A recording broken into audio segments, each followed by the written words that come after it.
আসসালামু আলাইকুম করলে মারো টান হরদম জপ কেল্লার নাম মন্দিরে লাগাও একটা বাবেরি ফালা করলে মারো টান হরদম জপ কেল্লার নাম মন্দিরে লাগাও একটা বাবেরি ফালা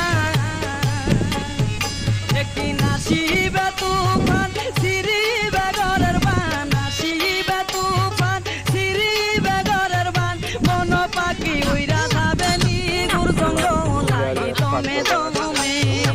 ভালো লাগে তুমি জপে জপরে না ভালো লাগা জায়গা আল্লাহু কেল্লাহ তুমি তুমি পানি মোটামুটি আসছে এই যে দেখুন